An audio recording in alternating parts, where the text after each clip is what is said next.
Hello, old man. I'm the ghost that's knocking at your door.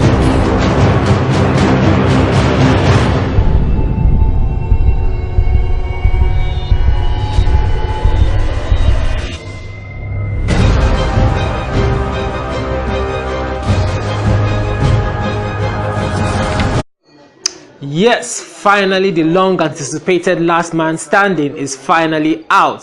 So I advise you all to go check it out. Waste no further time. Go check it out. It's very interesting. I recommend it. Go check it out. So let's talk about the movie Last Man Standing. My name is Oris Daniel, gospel film reviewer and critic. Let's dive in straight into it. Last Man Standing is a Mount Zion movie. It's a collaboration work between the Bethel Campus Fellowship and Mount Zion Film Productions, Nigeria. It was produced by Tija Sunimi Odebode and George Ude. The DOP on the set was Damilola Mike Bamiloye. It was directed by Mike and Damilola Bamiloye, written by Damilola Mike Bamiloye, edited by Damilola Mike Bamiloye, and the music and graphic works were done by J. Mikey. So the movie features cast like Lakenda Brown, who played Sheila, and Toluwani Lisoji, who played David, and Israel Odebode, who played Eric, and Bolu Odegbekun, who played Esther, and Kelechi Ojiaku, who played Alex. So before I finally rate this movie, let me just be giving you a brief summary of the storyline. It tells the story of a lady named Sheila, played by Lakenda Brown, who was suffering from her past. She was traumatized in the sense that she was raped when she was 13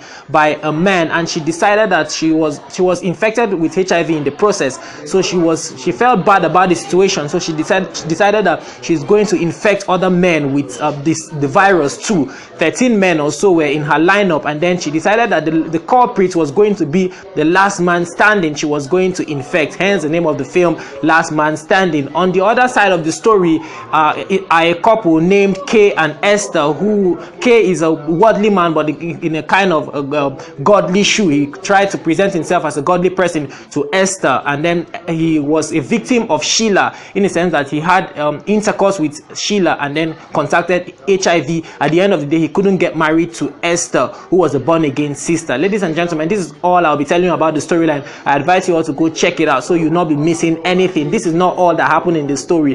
The story was great and on point, and I love that. I would like to say that I would like to give kudos to the writer, Damilola Mike Bamiloye. He has mastered the art of script writing in the sense that he doesn't just write or present stories the way they are just like that. He kind of make it creative and make it fictional, and he doesn't just present it just like that for us to take home. Straight up to the things I love and things I did not like about the movie. I love the acting. Sheila did well, Kay did well, David did well as well, and almost all the actors in this movie interpreted their roles well, except for some scenes that they were kind of reciting their lines.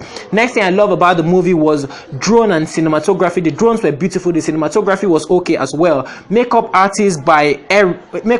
artists did a great job on Eric's character, seeing the fact that Eric is a young man in real life, but he was made up to look like someone in his 60s. That I appreciate the makeup artist for. The duration of the movie was okay, 58 minutes, and they were able to pass a strong message. I love that fact. Opening credits were beautiful as well. Graphic and poster at the end of the movie was on point. Editing and continuity were okay, and it was well written, and the story and the message was powerful. So those were the things I loved about the movie. Straight to the things I did not like about the movie. People in bed, Kay and Sheila that were in bed. I mean, you've just been with a prostitute, but you're putting on, you're still in bed, and then you're just waking up, and then you're putting on your normal personal outfit that you went out with. I mean, that didn't work. You should have been putting on boxers and shirts or boxers and singlets, and why Sheila should be putting on maybe wrapper or tying towel or something like that, just for us to connect that he was with a prostitute, but they were just putting on their normal outfit meant for going out. I mean, that even happened in one or two scenes. In the other scene where Sheila was with the other man that was her victim, was the victim of the virus she gave him, she was also putting on her personal outfit. I think when she got up from bed in the morning, the dream scene, she woke up with her outfit, her top and her trouser. I think it didn't work. They should have made it a nightwear. Next thing I did not like about the movie was the costume selected for the prostitute scene. The scene where we had prostitutes on the road. I mean, when you see prostitutes, you know these are prostitutes. The costume selected for the prostitutes in this movie was not appropriate. It was inappropriate in the sense that they were just dressed like decent ladies. They were just dressed like normal people standing by the road, and you could hardly differentiate. You could hardly tell if these are prostitutes or not.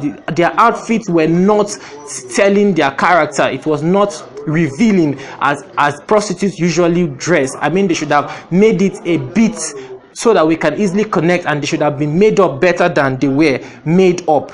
That I did not like about the movie. Next thing was that there was no negative color in the flashback scene for us to connect that this is a flashback scene. I mean, you're telling me this is a flashback scene, at least maybe there should be black and white so I could connect. But at some point they go back to a flashback scene, and then you can hardly tell if this is a flashback scene. You are confused if this is a flashback scene or not. Every now and then they were going back to flashback scenes. I think a negative color, negative background, black and white for those flashback scenes would have worked for us to connect to those characters. The last thing I did not like about the movie was Sister Esther's character. She behaved at some, I wonder how she was entangled with with Brother K, seeing the fact that she's a strong Christian.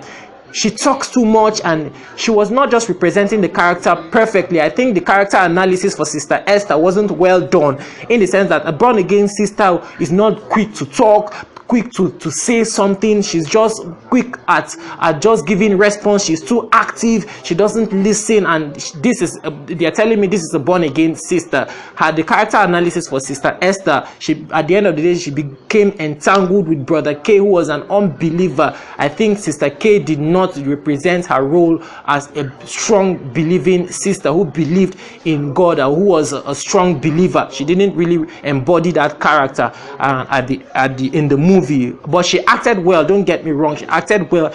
There were no mistakes in the way she acted, but I just felt that she did not embody the character of a believer that they were trying to let us think that she is. She wasn't believable as a believer. So this is all I'm able to gather for. Good morning, welcome to the news at 8 a.m. Today is the 21st day of March 2018. My name is Oris Daniel reporting. These are the headlines. $9 million cash allegedly discovered in home of ex-Amnesty boss Boro. Barrow NNPC to right-size not fire workforce when PIGB becomes law. AU summit prepared to sign free trade treaty without Nigeria. Swiss authorities block account linked to Malabu oil deal. Executive legislature take budget controversy to the streets. Former Vice President Sambo visits Buhari. AIDS asks Redeem Overseer Adeboye to call Osibanjo to order over Jonathan's comments. 9 mobile sale NCC writes CBN insists on technical competence for preferred bidder. Oil price hits $67 over Middle East tensions. Middle Belt Forum declares herdsmen killings ethnic cleansing. Federal government targets 7% growth, says economic outlook positive. Federal government arraigns 4 IPOB members on amended 3-court charge. Federal government negotiates $15 billion loan for Port Harcourt Maiduguri rail projects. Buhari congratulates Putin and Merkel on their re-election. Arms importation, Kogi governor aid sues Milaye 600 million naira damages. These are the headlines. Thank you for watching.